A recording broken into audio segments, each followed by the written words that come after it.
राष्ट्रवादी काँग्रेस पार्टीचा विजय असो। राष्ट्रवादी काँग्रेस पार्टीचा विजय असो।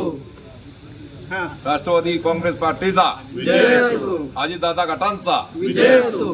या ठिकाणी असंघटित कामगार संघटनेचे शरदचंद्र पवार गटाचे जिल्ह्याचे अध्यक्ष सन्माननीय संतोषजी ननावरे यांनी आज राष्ट्रवादी काँग्रेस पार्टी अजितदादा गटामध्ये यांनी जाहीर प्रवेश केलेला आहे। या प्रवेशादरम्यान या ठिकाणी या जिल्ह्याचे नवनिर्वाचित खासदार आदरणीय नितीन काका पाटील, वाई महाबळेश्वर खंडाळा मतदारसंघाचे जननायक आमदार आदरणीय मकरंद पाटील यांच्या नेतृत्वावरती विश्वास ठेवून या ठिकाणी त्यांनी आपल्या जिल्हाध्यक्षपदाचा राजीनामा देऊन आज या ठिकाणी जाहीर प्रवेश केलेला आहे। या संघटनेच्या मार्फत जिल्ह्यातील असंघटित जे कामगार आहेत त्यांना आजपर्यंत त्यांनी न्याय देण्याचं एक चांगल्या पद्धतीनं या जिल्ह्यामध्ये काम केलं होतं आणि तेच काम यापुढे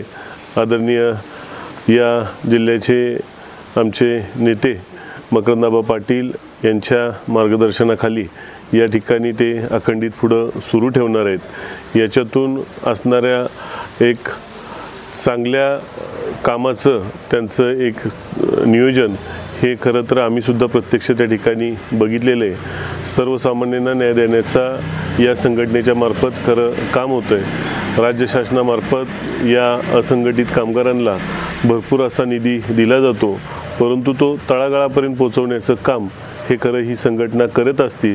त्याच्यामुळं जिल्ह्यातील राष्ट्रवादीला या ठिकाणी अधिकचं या ठिकाणी बळ नक्कीच या माध्यमातून मिळणार आहे। या निवडीच्या माध्यमातून या जिल्ह्याचे नेते रामराजे नाईक निंबाळकर, सातारा जिल्हा राष्ट्रवादी काँग्रेस पार्टीचे अध्यक्ष संजीवराजे नाईक निंबाळकर व इतर सर्व पदाधिकाऱ्यांनी त्यांचं या ठिकाणी येत असताना मनापासून या ठिकाणी स्वागत केलं आणि त्यांना मनापासून या ठिकाणी शुभेच्छा दिलेल्या। नमस्कार।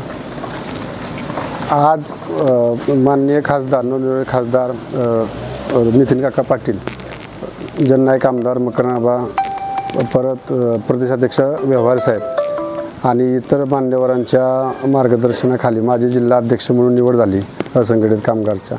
तरी मी माझं काम पक्षवाढीसाठी भरपूर योगदान देऊन ते इमानदारीने काम व्यवस्थित पार पाडून पक्षवाढीसाठी प्रयत्न करेन। राष्ट्रवादी काँग्रेस पार्टीचा विजय असो। राष्ट्रवादी काँग्रेस पार्टीचा विजय असो। अजितदादा गटांचा विजय